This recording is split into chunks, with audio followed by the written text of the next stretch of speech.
और ईरान से जंग शुरू करने का मकसद सियासी फवायद हासिल करना था कि जो हासिल ही नहीं किए गए।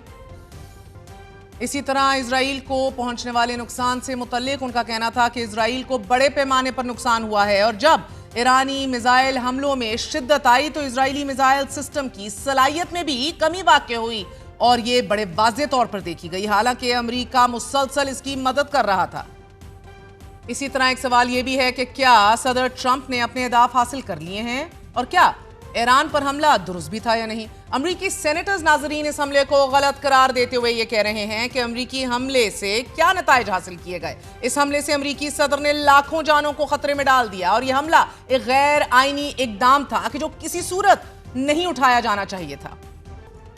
एक सवाल ये भी उठाया जा रहा है कि 12 दिन बाद ट्रंप ने सीज फायर क्यों कराया या फिर इसका ऐलान क्यों किया गया। सऊदी अरब, इराक और इजराइल में खिदमत सरअंजाम देने वाली साबिक अमरीकी सफीर जीना एबरक्रॉम्बी विंस्टैनली का यह कहना है नाजरीन कि जंग अपनी मर्जी से छेड़ी भी गई और अगर ट्रंप ने जंग बंदी करवाई है तो यकीन जानिए कि सीज फायर की सबसे ज्यादा जरूरत भी सदर ट्रंप को ही थी क्योंकि Trump needed an exit plan.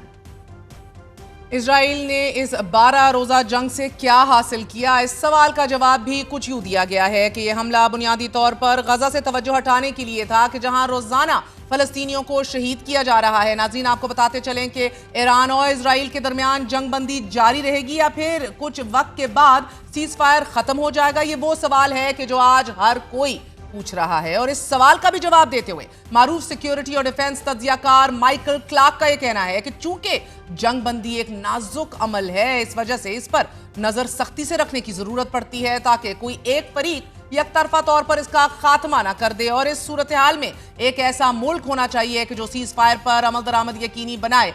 मगर सीज फायर ऐलान के बाद जो कुछ हुआ है ऐसा होता नजर नहीं आ रहा कि जंग बंदी जारी रहेगी। अमरीकी और इजरायली हमलों के बाद क्या ईरान का जौहरी प्रोग्राम रुक गया है? इससे मुतालिक आज बीबीसी ने लिखा है कि ईरान कम अज कम अवामी सतह पर इस बात का इरादा कर चुका है कि वो यूरेनियम इनरिचमेंट की अपनी सलाहियत तर्क नहीं करेगा कि जो कि अमरीका का अहम तरीन मुतालबा है। फिर एक सवाल यह भी है नाजरीन कि क्या ईरान मुज़ाकराती अमल में दोबारा शामिल होगा? इससे मुतालिक भी बीबीसी ने लिखा है कि ईरानी सफारतकार किसी मुआहदे पर पहुंचने की कोशिश जरूर करेंगे लेकिन ये मुज़ाकरात अब इतने आसान नहीं होंगे। इन्हीं मुज़ाकरात से मुतालिक साबिक अमरीकी secretary of state John Kerry का मानना है कि जंग कभी भी मुज़ाकरात और सफारतकारी का मुतबादिल नहीं हो सकती। जंगों के बाद हमेशा टेबल पर आना ही पड़ता है। उनके नज़दीक असल सवाल यह है कि अमरीकी हमलों के बाद ईरान को कितना नुकसान हुआ क्योंकि ये तो किसी को मालूम ही नहीं। हमारी नज़र में ईरान अपनी 60% इनरिच यूरेनियम बचाने में कामयाब तो हुआ है नाजरीन, मगर जौहरी प्लांट्स पर हमलों, साइंसदानों और आला अस्करी क़यादत की शहादत की सूरत नुकसान भी हुआ है। लेकिन ईरान की जौहरी सलाहियत अपनी जगह मौजूद है। इसी तरह इजराइल और अमरीका का प्लान था कि ईरान में रजीम चेंज को यकीनी बनाया जाए और इस हदफ में भी अमरीका और इजराइल को कामयाबी हासिल नहीं हुई। अलबत्ता ईरान के आला अस्करी ओहदेदारों को इजराइल की जानिब से निशाना जरूर बनाया गया है और ईरान के सिक्योरिटी ऑपरेटर्स पर सवालात भी उठ चुके हैं। जहां ईरान को बड़े नुकसानात हुए हैं वहीं इजराइल के खित्ते में हेजेमनी पर भी सवाल उठ चुका है। अमरीकी हिमायत और लगातार बमबारी के बावजूद भी ईरान ने अकेले डटकर इजराइल का मुकाबला किया है। ईरान ने आयरन डोम की मिथ को भी बस्ट कर दिया है, कामयाबी से तोड़ा है और मिसाइल रोकने की सलाहियत 11 दिनों बाद फकत 50% तक रह गई थी। और अगर अमेरिका ईरान पर हमला ना करता तो यकीनन इजराइल के बड़े शहर मुकम्मल तौर पर ईरानी मिसाइलों का निशाना होते।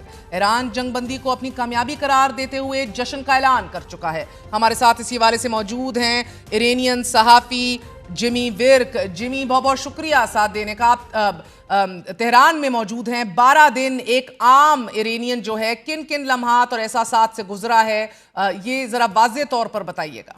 सबसे पहले तो ये 12 दिन जंग जारी रही है। पिछले जुमे को शुरू हुई थी, इस जुमे को नहीं, पिछले जुमे को जो असैसिनेशंस हुई हैं और मिलिट्री साइट्स पर हमला हुआ और ये अचानक था, आउट ऑफ द ब्लू था और इसकी तवक्को नहीं की जा रही थी। ईरान मुज़ाकरात की मेज पर बैठा था अमेरिका के साथ। 5 मुज़ाकरात के राउंड्स हो चुके थे। ईरानियंस को, लोगों को तवक्को थी कि इसका एक मस्बत नतीजा निकलेगा और वो बड़े पुरउम्मीद थे।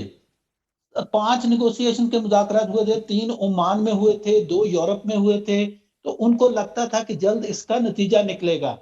यहाँ पर हुकूमत की भी यही सूरत हाल थी। वो भी चाहती थी कि अमेरिका के साथ मुज़ाकरात कामयाब हों, एक डील हो, एक आबरूमंदाना मफाहमत की पॉलिसी अपनाई जाए, जिसके नतीजे में ईरान से पाबंदियां हट जाएं, सैंक्शंस हट जाएं, इंटरनेशनल जो आइसोलेशन अमेरिका ने पैदा की हुई है वो खत्म हो जाए, जिंदगी नॉर्मल हो जाए, जो और यहाँ की जो मेन एक्सपोर्ट्स है, जिसमें ऑयल है, गैस है, पेट्रोकेमिकल्स है, वो दोबारा शुरू हो जाएं, तो इनकी जो 200-300 अरब डॉलर की एक्सपोर्ट्स हैं वो बहाल हो जाएं, ताकि लोगों की जिंदगी बेहतर हो। तो ये सब का पर्पज था कि आउट ऑफ द ब्लू ये सारा कुछ हुआ।